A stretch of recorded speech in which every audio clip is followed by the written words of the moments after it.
El 18 de diciembre, las cámaras de seguridad de una comunidad en Santa Fe, Argentina, captaron las imágenes que están viendo ahora en sus pantallas. En ellas se puede ver a un joven de 15 años que se subió a su bicicleta para salir de su casa y nunca más volvió. Lo que parecía una desaparición común de un chico que tal vez se había ido por su propia cuenta, se convirtió con el paso de los días en una trama llena de violencia, también evidenciando los límites legales de los menores no punibles en Argentina. Si quieren saber todo lo que sucedió, quédense conmigo hasta el final del video. Hola a todos, ¿cómo están? Mi nombre es Lesma, espero se encuentren muy bien. Yo como siempre muy contenta de poder estar un día más aquí con ustedes, muy agradecida de que me estén viendo donde quiera que se encuentren. El día de hoy tenemos un caso sucedido en Argentina, el de Jeremías Monzón. Acompáñenme a ver todos los detalles.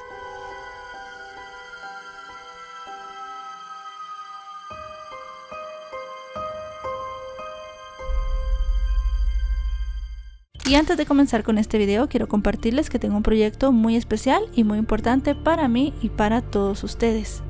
Se llama Voces que no se apagan y es un podcast, un espacio donde escucharemos a personas que han vivido experiencias de violencia y a pesar de todo han decidido alzar la voz. En este proyecto van a encontrar entrevistas reales, testimonios humanos y conversaciones muy profundas que buscan crear conciencia pero también buscar justicia. Muchas de las personas que van a aparecer en este proyecto no han tenido justicia, han sido víctimas y ahora están buscando que alguien los escuche.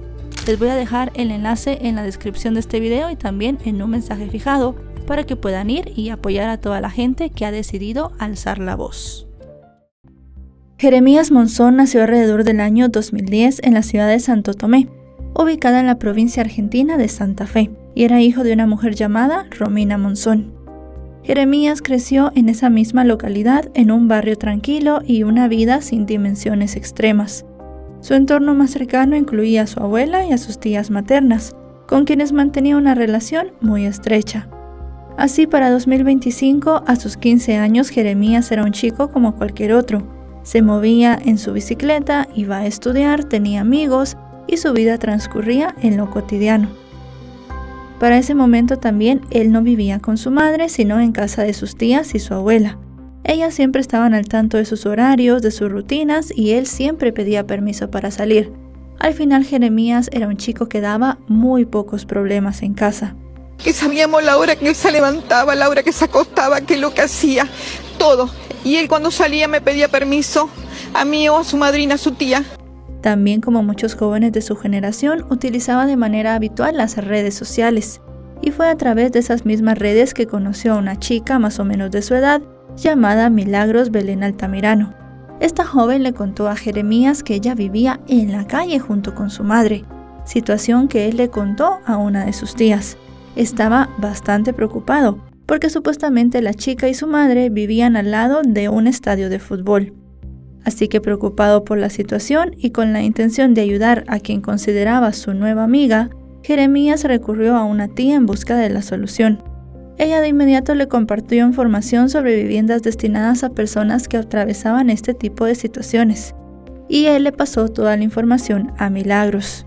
Y la nena le decía que vivía en la calle con la madre y él estaba preocupado. También la tía de Jeremías le explicó cómo funcionaba de manera legal todos estos casos, dejándole en claro quien que debía proteger a la chica era su madre y no él, que era su amigo. Y es que también se intuía que detrás de esta historia podía haber un conflicto familiar, por lo cual la tía de Jeremías le pidió que no se involucrara más de lo debido. Pero como esta chica Milagros le pasaba enviando mensajes a Jeremías de que estaba durmiendo en un banco, en un parque, en la calle y que tenía mucho miedo, él vivía en una constante preocupación. Y en este punto tenemos que hacer una aclaración muy importante. Contrario a lo que se ha dicho en algunos medios de comunicación, Jeremías y Milagros nunca fueron pareja, ya que según relató su tía, él sí tenía un interés romántico en ella, pero no había ninguna posibilidad en ese sentido, porque la chica en ese momento, según le dijo a Jeremías, tenía novio. Y así, con la misma confianza con la cual al principio le había hablado a su tía de la situación de Milagros, Jeremías también le confió esta decepción amorosa que había tenido. Eso sí, el chico se siguió preocupando mucho por ella. Un día la nombró y a los días me contó y me dijo, ¿viste de Milagro? Dice, bueno, ya tiene otro novio. Y él estaba mal con eso. Teniendo ya en cuenta toda esta información, llegamos al jueves 18 de diciembre de 2025. Eran alrededor de las 2:30 de la tarde, cuando luego de pedirle permiso a su tía, Jeremías se subió a su bicicleta y se fue de la casa. En esa ocasión no llevaba su teléfono celular, pues se le había roto 2 días antes. Tampoco llevaba mochila ni documentación. Tal y como puede apreciarse en la grabación captada por una cámara de seguridad, vestía una camiseta negra, unas bermudas grises y unos zapatos deportivos de color azul. Y aunque él siempre regresaba a las 6 de la tarde, aquel día eso no ocurrió así. Y ya a las 7:15 la abuela y la tía enseguida salieron a buscarlo. No era un comportamiento normal de Jeremías tardarse tanto. Pero él siempre a las 6 estaba y 7:15 nos dimos cuenta que no llegó y ya se lo salimos a buscar. Primero fueron a la casa de uno de sus amigos más cercanos para preguntar si sabía algo de él.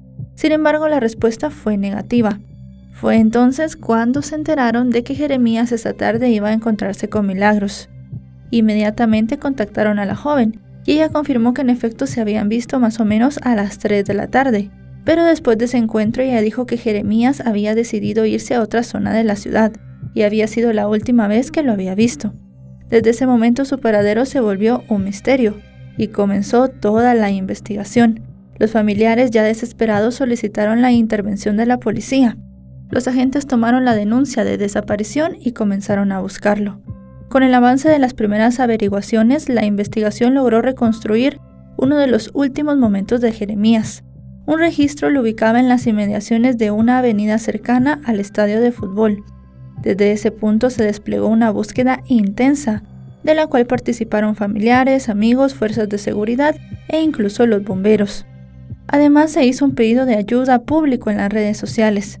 Por otra parte, también se consignó la ficha oficial de Jeremías, la cual fue publicada en distintos sitios.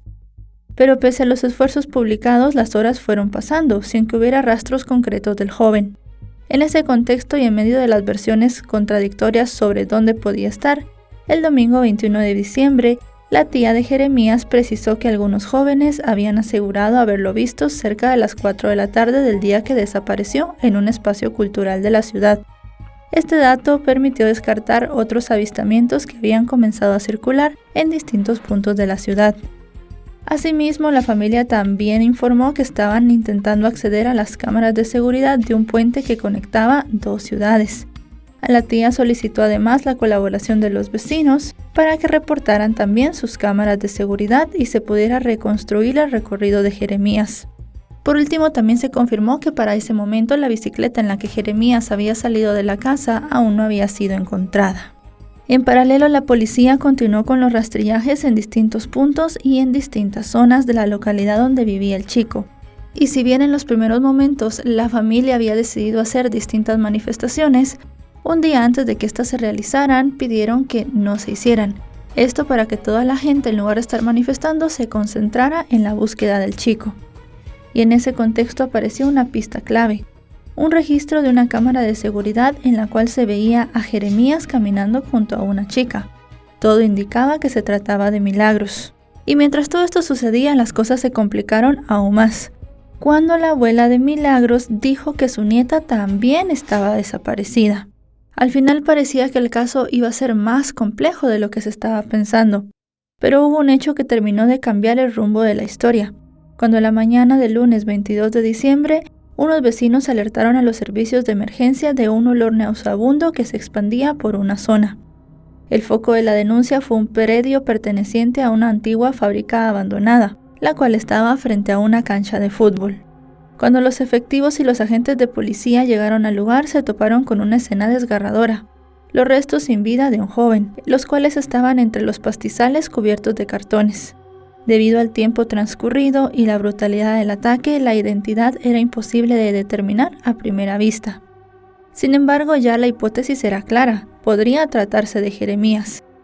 Él era la única persona desaparecida en aquel momento en la zona, y allí rara vez ocurrían crímenes de esta magnitud. Además de eso, la edad que se pudo ver en un primer vistazo de la persona que estaba sin vida coincidía más o menos con la edad de Jeremías. Debido a esto, se decidió pausar la búsqueda del joven y llevar los restos al servicio forense para que se pudiera realizar su identificación. Una vez en la morgue, la madre de Jeremías no pudo reconocer si los restos eran o no de su hijo. Muy poco después decidió grabar un video y publicarlo en las redes sociales para informar a todas las personas que estaban colaborando con la búsqueda sobre las novedades. También agradeció a las fuerzas de seguridad y a los voluntarios. Y sin embargo, a pesar de que muchos pensaban que el cuerpo era de Jeremías, al no poder Romina hacer una identificación, dijo que la búsqueda continuaría hasta dar con el paradero de su hijo. Aclaró que el cuerpo del hombre estaba completamente irreconocible, pero se dijo que se habían tomado unas muestras de ADN para que en los próximos días les dijeran si era Jeremías o no. Además de eso, Romina mostró el video en el que se veía a Jeremías junto a Milagros, aclarando que ella también había desaparecido ese mismo fin de semana. Durante varias horas, mientras esperaban la confirmación oficial, la familia de Jeremías continuó aferrándose a la mínima esperanza, hasta que la mañana del martes 23 de diciembre terminaron aceptando lo irreversible. Lo llamaron para que reconocieran algunos elementos personales de Jeremías que se habían encontrado junto al cuerpo. Pese a esto, los investigadores aclararon que el proceso no se detenía y que tenían que esperar la confirmación del ADN. Ese mismo día, la abuela de Milagros fue a la comisaría para denunciar oficialmente su desaparición. Dijo que la había visto por última vez el sábado 20, en las inmediaciones de un complejo de viviendas sociales. Desde entonces, la reconstrucción de las últimas horas de Jeremías y la localización de Milagros se convirtieron en los ejes centrales para la policía. Pocas horas más tarde se confirmó gracias al ADN que los restos en efecto pertenecían al joven. Presentaba 23 heridas causadas con al menos 2 armas blancas, entre ellas un objeto punzocortante y un objeto metálico de características similares a un destornillador.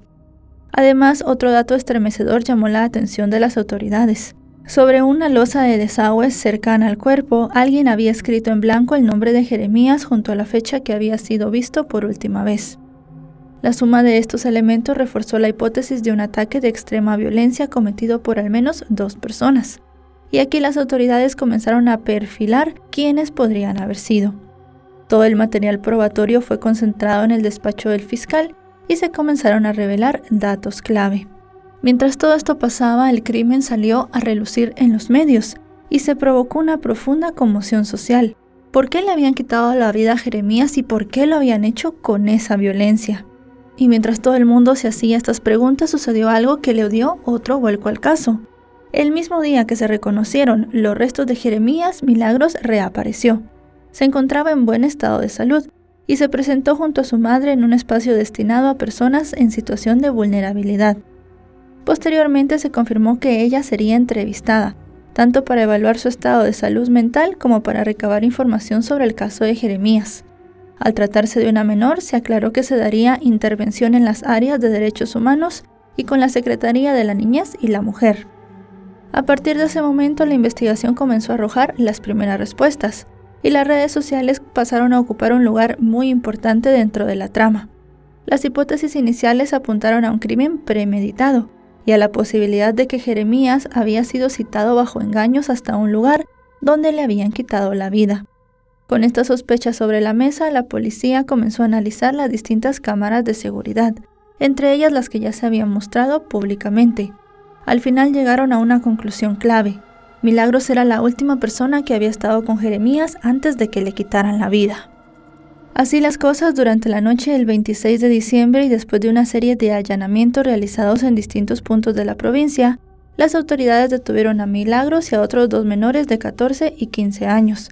En los operativos, la policía también se llevó diversos dispositivos electrónicos, principalmente teléfonos celulares, los cuales comenzaron a ser analizados como pruebas de interés en la investigación. A partir del análisis de este material, los investigadores ya pudieron comenzar a hacer una reconstrucción de lo ocurrido. Como ya dijimos, las autoridades creían que Jeremías había sido engañado. Lo contactaron a través de redes sociales y fue citado bajo engaños por Milagros a un inmueble abandonado, donde lo aguardaban estas otras 2 personas, quienes finalmente lo atacaron. El crimen había sido premeditado y cometido de manera conjunta. Además, también se supo por los mensajes que esa era la primera vez que Milagros y Jeremías se veían en persona. La relación de ellos había sido simplemente en línea, y como ya dijimos, aparte de como se dijo en algunos medios, ellos nunca habían tenido una relación sentimental. Con la detención de estas 3 personas y viendo ya las cámaras y los dispositivos móviles, Se manejó la hipótesis de que se había originado por un conflicto. Supuestamente Jeremías tenía en posesión fotografías y videos de otras chicas, lo que provocó que Milagros se enojara mucho y lo había citado en una especie de venganza. La situación procesal de los 3 detenidos continuó caminos distintos.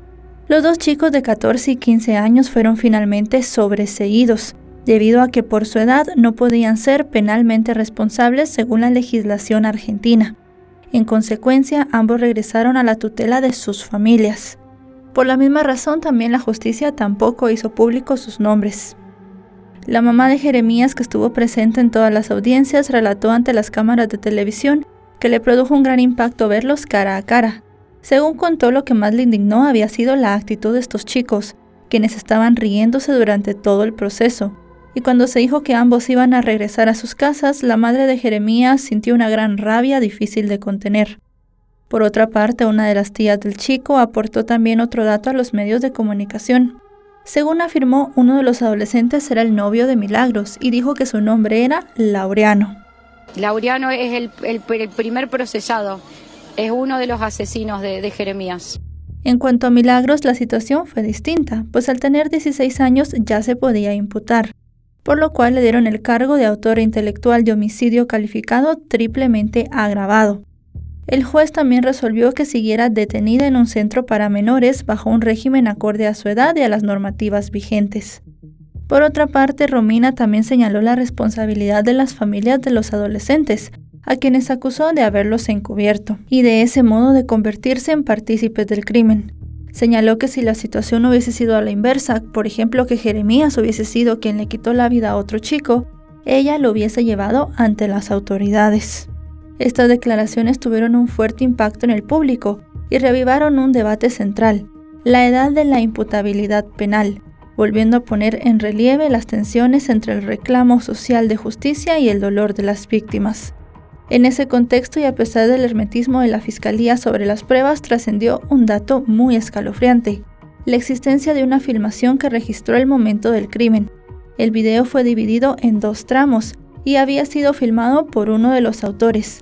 De esa manera se había podido identificarlos en la escena y también confirmó la crueldad del ataque. El material comenzó a circular por diversos grupos de mensajería instantánea y redes sociales, provocando un profundo impacto en la madre de Jeremías, al confrontar con sus propios ojos lo que su hijo había pasado. Cada vez surge algo más perverso, más atroz, y la herida se abre todo el tiempo. Para ella resultaba absolutamente inimaginable e incomprensible cómo estos chicos habían llegado a cumplir semejante acto. Cuando nos enteramos que se habían filmado, que se jactaban de haberlo hecho, no me entra en la cabeza, la verdad. Como resultado, la familia solicitó públicamente que la difusión del video se detuviera, pidiendo a la población y a los medios de comunicación que no lo reenviasen. Asimismo, el abogado de la familia inició una investigación para determinar quién había comenzado a difundir el video. Subrayó que no se descartaba que el archivo hubiese sido filtrado por las mismas fuerzas del orden. Entretanto, la madre de Milagros también quedó detenida. Según se supo, la mujer había brindado la colaboración necesaria para que se ejecutara el asesinato del joven, y se le asignó un rol determinante en la trama de los hechos. Casi en paralelo, la tía del chico comentó a los medios que, según algunos rumores, Milagros tenía familiares vinculados a la policía. Como la bicicleta de Jeremías jamás apareció, se creía que ellos la habían vendido. Por otra parte, en redes sociales se comenzaron a poner audios y publicaciones atribuidos a los menores liberados, en los que se percibía su ausencia de remordimiento. Mientras tanto, las autoridades han aclarado que el caso sigue en investigación. Pero hasta el día de hoy, la línea del tiempo que se pudo obtener fue la siguiente. Jeremías y Milagros discutieron por las fotografías que él supuestamente tenía en su teléfono. Ella, a manera de vengarse, lo situó en un lugar alejado. Lo llevó hasta la fábrica donde estos 2 chicos le quitaron la vida y luego ellos decidieron deshacerse del cuerpo. Todo, como ya sabemos, mientras era grabado por uno de sus teléfonos celulares. Al final de cuentas, como les digo, la investigación sigue abierta.